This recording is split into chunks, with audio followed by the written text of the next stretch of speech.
This is Here's How, Ireland's political, social and current affairs podcast, presented by William Campbell. Thank you for downloading episode 119 of Here's How for the 30th of April 2021. Rent freezes and rent controls are on the agenda in Ireland, particularly during the pandemic, but what happens when that becomes wider government policy? Let's talk to someone about unintended consequences.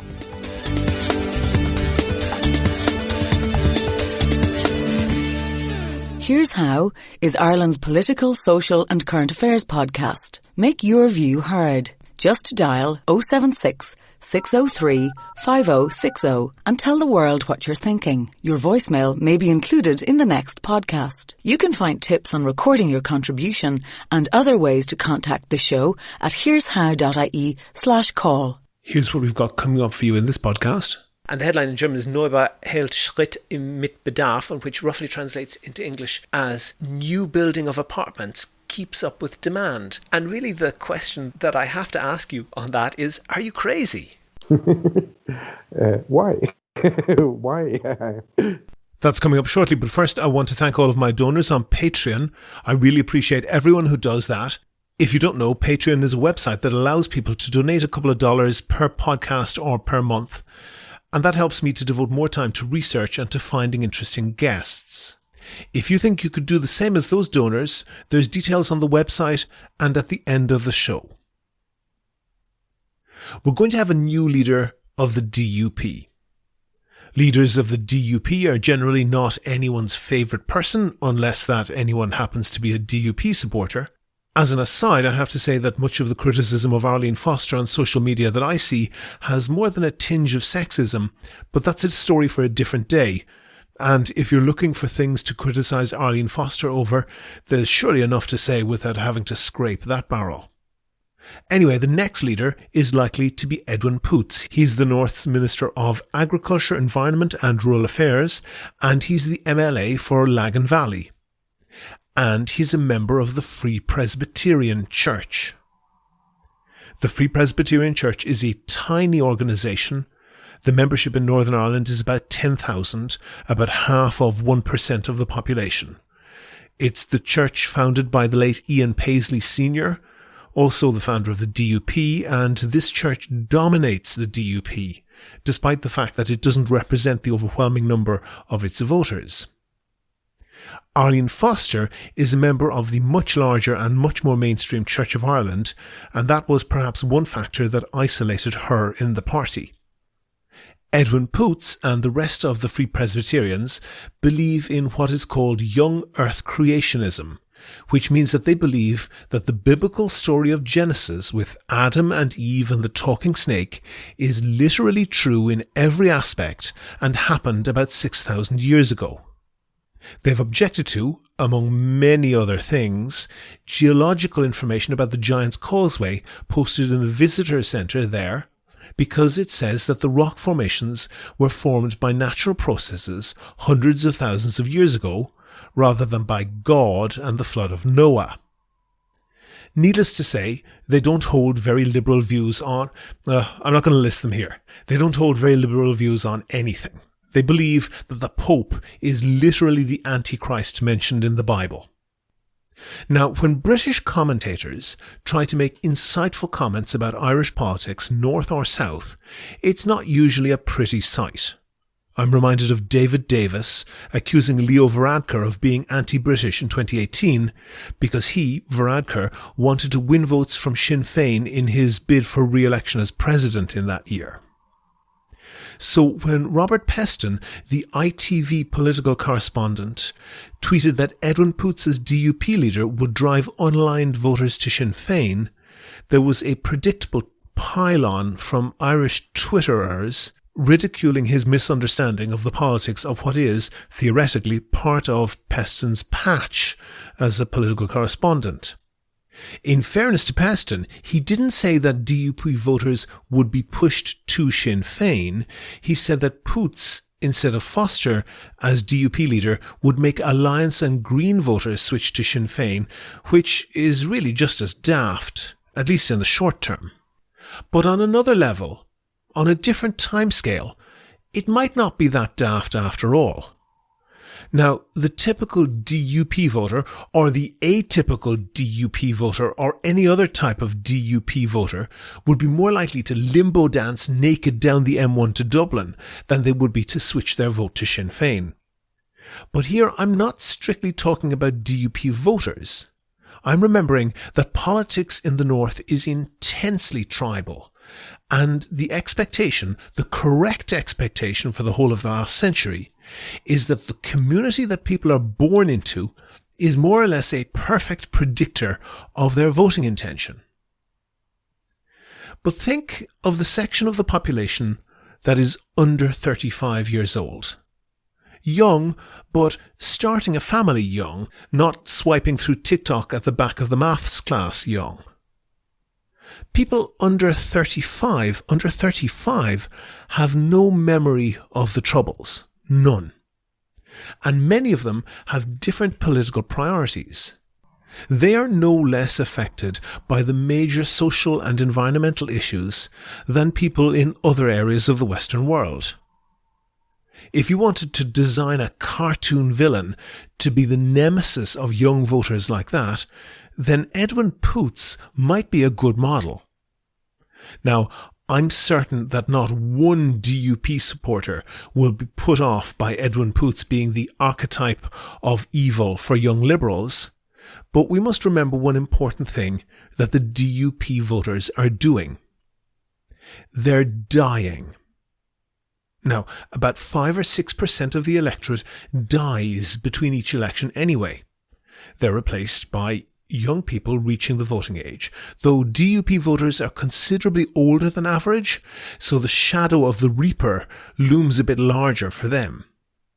In the normal course of events, that would not matter too much because in tribal Northern Ireland, they would just be replaced by younger voters from the same tribe. But I'm not sure that all of the people who were born into the DUP are going to be such loyalists as you might think. That's not to say that I expect huge numbers of them to defect, but the reality is that in a demographic situation as tight as the North is becoming, any leaking away of support could be hugely significant. A lot of this has probably happened already. When those 35-year-olds were born, the 1987 UK general election had returned 3 SDLP MPs and 1 for Sinn Féin, with the other 13 going to various unionists. Now nationalists have exactly half of the 18 seats, with unionists in a minority. Part of that is the result of the demographic shift, but I think that we can't ignore the effect of the children of DUP voters becoming Alliance or Green or People Before Profit voters, and in some cases Sinn Féin voters. The path that I'm thinking of here is not so much a full reversal from unionism to nationalism, instead a reordering of priorities. If sovereignty is less important than social and environmental issues, why support a party that flies Trump flags, denies the existence of climate change and evolution, and ticks every other crazy fundamentalist box that they can find? And one last point here. For the people who are enthusiastic about a united Ireland, you will catch more flies with honey than with vinegar. The path to any united Ireland worth having is paved with charity and understanding, not with gloating over bombings and singing wolf tone songs.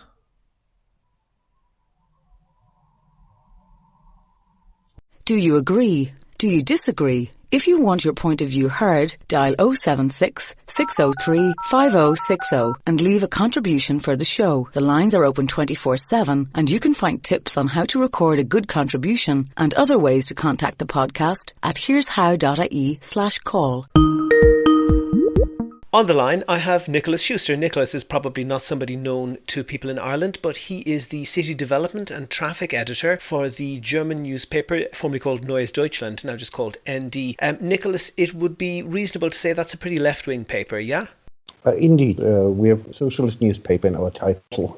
Okay, and I wanted to talk to you because in Berlin, where you're living, there has been a particular issue hot in the news that's not really been reported in Ireland, but I think we have a parallel problem in Ireland. And Mietendeckel, that word roughly translates as rent cap, and that was in place for about a year, and that's been struck down by the German Supreme Court sitting in Kiel.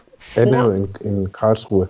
Oh, and that's been struck down by the German Supreme Court in Karlsruhe. And what I want to do is just explore what it might do with you. I suspect you disagree with me on what I think about it, but let's try to work together to get an understanding of the issue. First of all, what was the purpose of the Mietendeckel, the rental cap?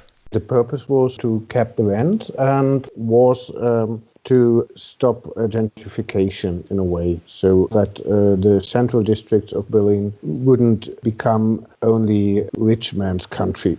Okay, but the Mietendeckel covered the whole of the city of Berlin. If Berlin has a city government that's quite powerful, although not powerful enough in the end because this law was overruled. But I think Irish people, their eyes would water at some of the rent. And you said that it was capped, but it is also true that this Mietendeckel law went into existing rental contracts that had been agreed by a landlord and tenant, and if the law adjudicated that the rent was too high, that would be forced down even though it might have been in place for several years. That's correct, isn't it? That's correct. It was just a rent freeze. It lowered also existing rents. Okay, and as I said, Irish people, their eyes might water at the rents that were specified, depending on some things, the age of the building and whether it had been renovated. The rent would be set per square metre at something between 5 and 12 euro. So that would mean a 50 square metre 2-bedroom apartment at the bottom end of the scale would be rented for 250 euro a month, but the absolute most expensive one right at the top of the scale, 2-bedroom apartment, 50 square metres, would be 590 euro a month, but maybe typically it might have been 400, 450 a month. That's about the right figures, isn't it?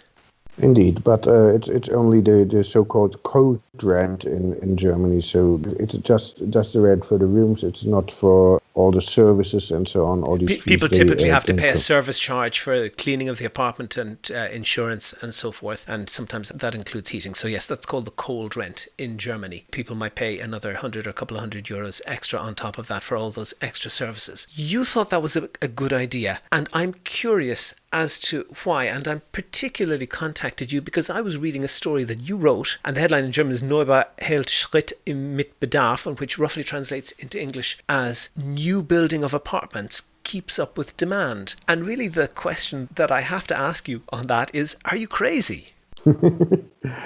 Why? Why? Well, because I happen to know, because I'm also in Berlin at the moment, that there is an insane amount of unmet demand for housing, and that problem got drastically worse when the Mietendeckel was in force for approximately a year. And people in Ireland will know the difficulty, particularly in Dublin, of renting an apartment. It is as nothing. The rents are low, but only if you can actually get the place. And a Google image search, if you search rental apartment viewings in Berlin, or the German equivalent of that, I'll put a link to that in the show notes, you get a series of pictures in Google Images that look like somebody is going to a rock concert, that there are thousands and thousands of people literally, and there was one particular report, again I'll link to this in the show notes, from the TV Evening News in Berlin, where more than 1,700 people showed up, all of them trying to rent one single apartment that had been advertised. This made the housing shortage in Berlin much, much worse, didn't it? Well, it's complicated if you analyze it. The truth is that this last year and the year before, there have been constructed enough apartments to meet the new demand. Yeah, there's a lack of constructions for many years, so there's still not enough apartments constructed. But there are more apartments constructed than people went to Berlin in the last 2 years. So that was the news. Okay, would you seriously deny that construction is keeping pace with demand? Would you seriously contend that? That's the headline of what your article said. It's keeping pace. Now it's keeping pace because construction started too late. That's the problem in Berlin. Around 6 or 7 years too late that Berlin government and also the investors started to... Hold on, Nicolas. So in your own article, and as I understand it, I've checked out the figure seems to be correct, that over the past few years, on average in Berlin, there have been about 16,500 apartments built per year. This is in a city of 3.8 million people. That's not remotely enough, and the proof that it's not remotely enough is the mob scenes that you see whenever even a single apartment is advertised to be rented. And there is demand coming from a number of places, and part of that is just natural population growth. People, kids grow up, they want to move into their own homes. In addition, there is people coming from outside Germany, often people coming to jobs that are very important to the Berlin economy, often, high-paying IT jobs or whatever. And also, Berlin is really a primate city. It's by far the most important city in the eastern part of Germany, what used to be East Germany, I guess. And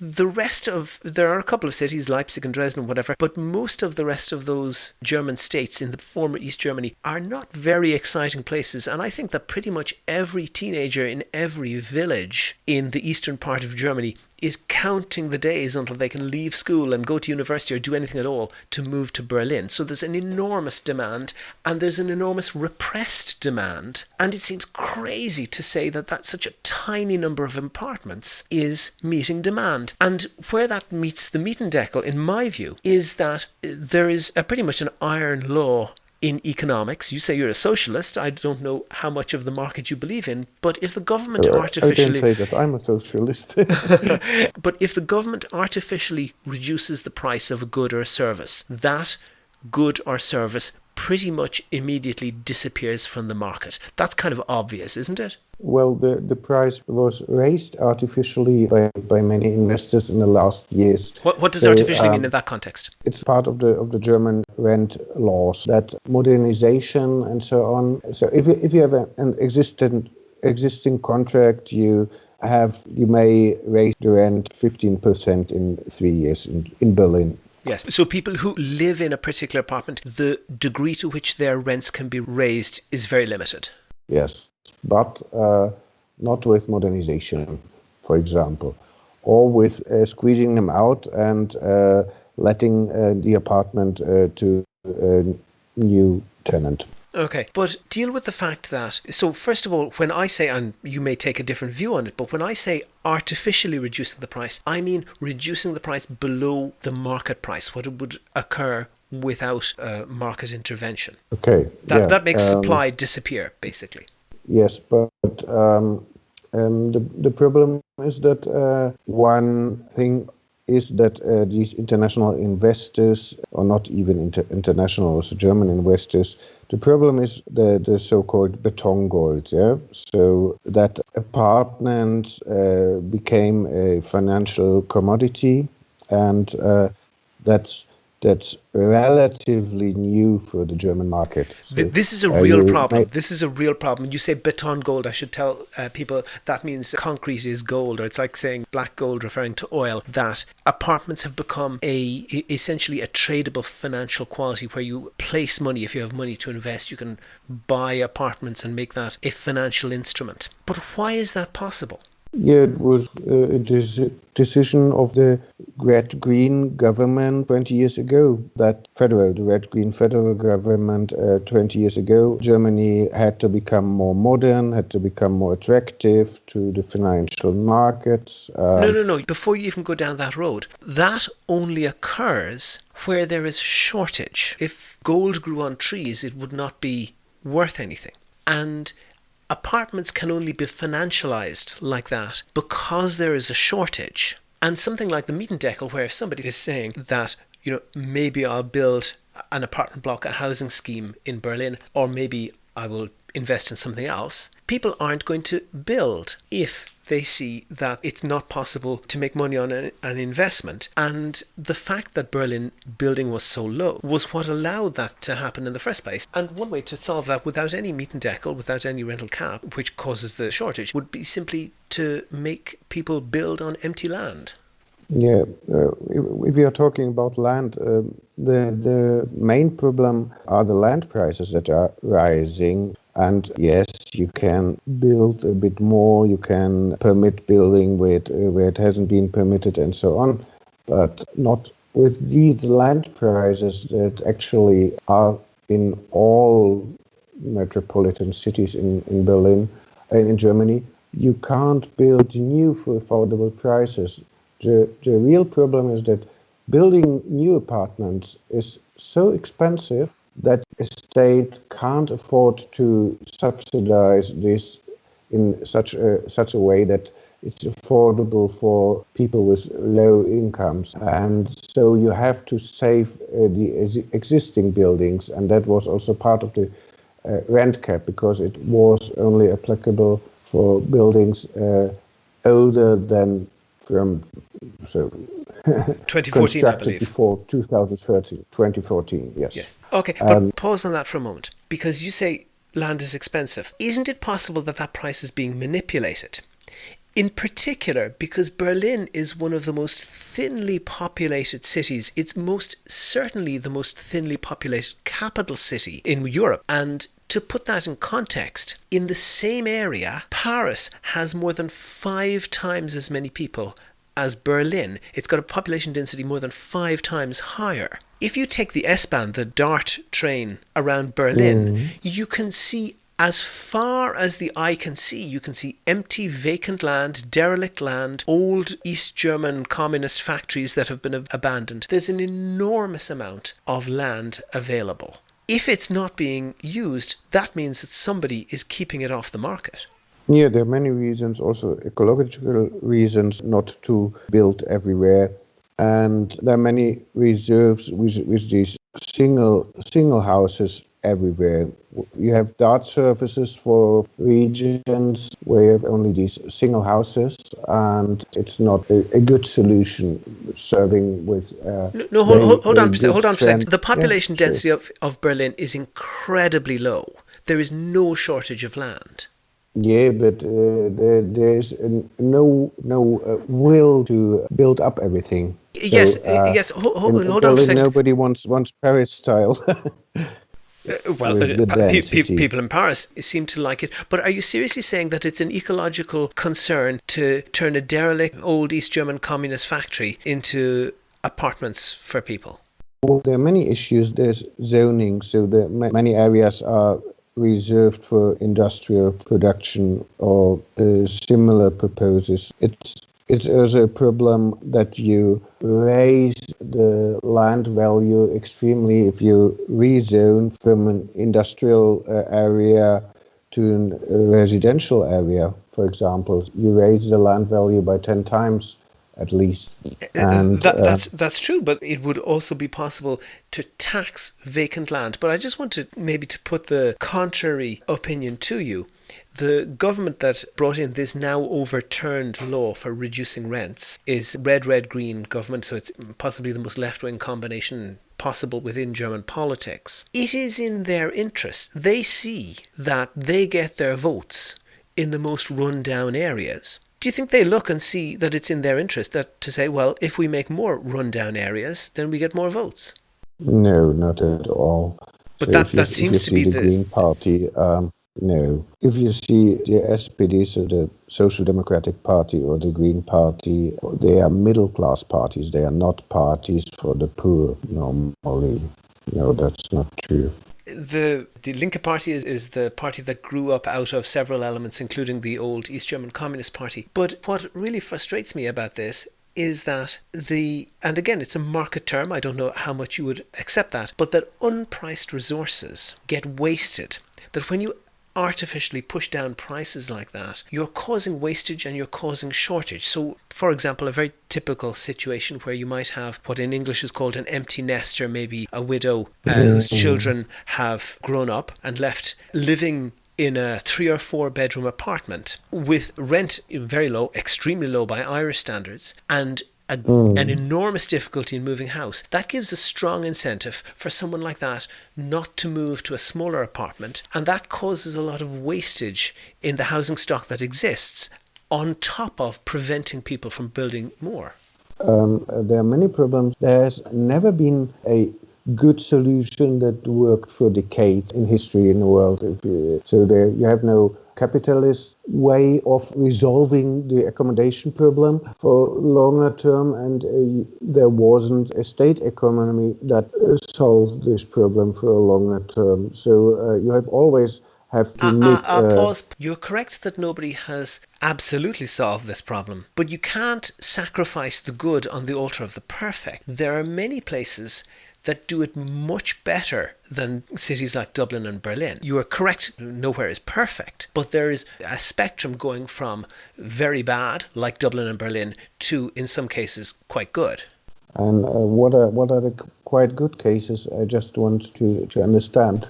Well, as I see it in Dublin, and I suspect something parallel may be happening in Berlin, is that a very small number of people have been able to corner the market on building land, and what they're doing is they're keeping almost all of it off the market to prevent it from being developed, because unlike any other product or commodity, they're not making any more land. So if you own a chunk of land, nobody else can come in competition with you because there's no more supply being created. And it is enormously in the interests in Dublin of billionaires who own these land banks to keep the situation as it is, where they drip a tiny amount of supply onto the market every year, because that land is appreciating in value faster than any other financial commodity that they could invest in.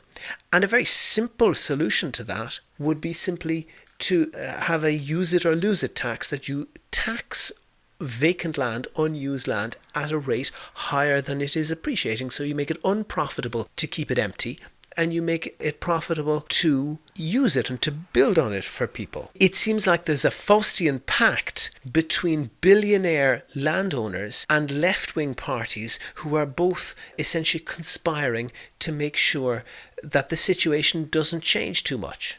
Oh, I don't believe that.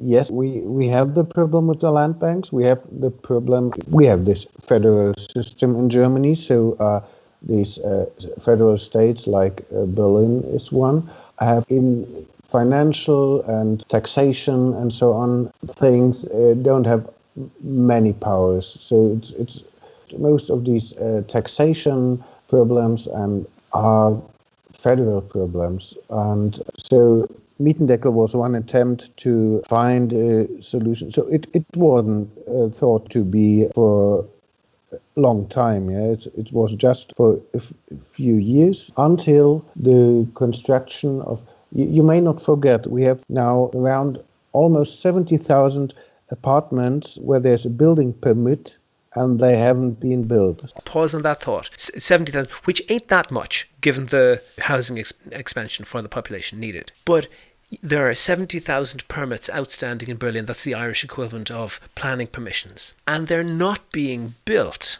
And there's a reason why they're not being built. It's because somebody who might finance the building won't put their money down because they're afraid that whatever the Mietendeckel law did, somebody else in this Berlin government will come along with a new law that will mean that they won't be able to get a return on their investment. No, I disagree. The problem is that the prices are so high of these apartments built. Many are built just for selling them, not for renting them. Well, in the end of the day, somebody can live in it. Who cares what the intention of the builder is if you've built an apartment for someone to live in? Yeah, but that often it doesn't happen.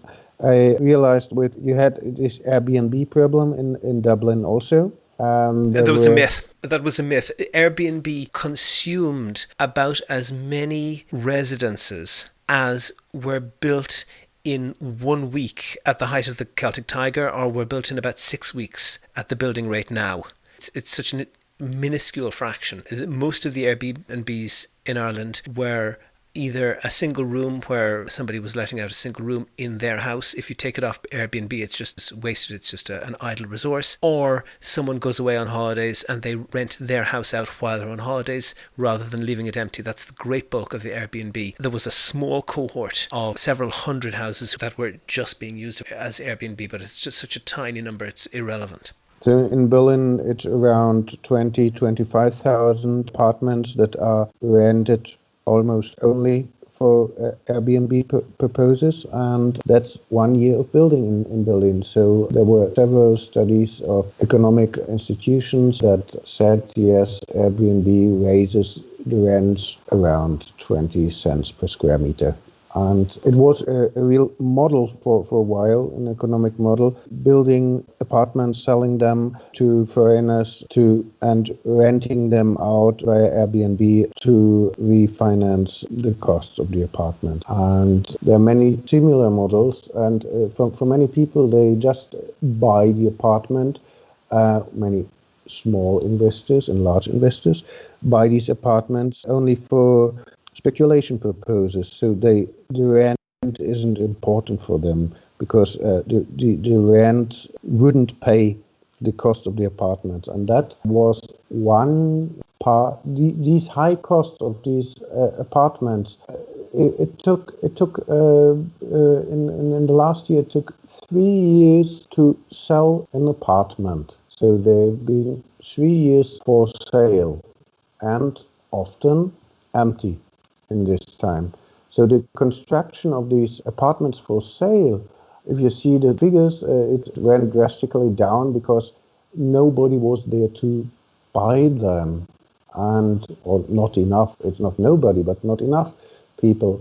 And there's again this problem with the land prices and so on. So the market. Sure, hold on for a second. You say the land prices, and you're correct. That certainly applies to Dublin. I don't know the market in Berlin as well, but the bottom line is there's a vast amount of empty land, and the best thing for society, be it in Berlin or in Dublin, would be to build a lot of residences. And it seems to me that high prices, and I know that people, who are trying to save for a house or whatever, it sounds tough, but high prices are not the problem. High prices are a symptom of the problem. The problem is insufficient supply. And once you get enough supply in the market, then the price doesn't become a problem. But if you try to force down the price artificially, then what you do is you force people out of the market, people stop building, and people stop using their accommodation efficiently. So for example, people who need a smaller place don't move out of the larger place they have, and so forth. And isn't it possible that you're looking at this down the wrong end of the telescope? I don't think so. I don't believe that German rental laws forces down the prices artificially for decades, for more than 100 years. And relying only on market mechanism with accommodation doesn't work. Okay, but hold on for a second. You say that doesn't work, and I would certainly acknowledge that there's nowhere has this perfect. But you might be familiar with Assar Lindbeck. He was a Swedish economist. He died recently. But the famous quotation from him, and he studied this in great detail, he says, "Rent controls appears to be the most efficient technique presently known to destroy a city, with the single exception of carpet bombing." Are you aware, and you mentioned that this was only intended to be in place for a few years, although that wasn't exactly specified. But to leave that aside for a moment, are you aware of any city in the world that has had significant rental controls over a long period that now has a good, vibrant market where it's easy to get a place to live cheaply? I don't know. No, I don't know. But I do know there's no successful example of this. Any city where there's no rent control, where it's easy to find an apartment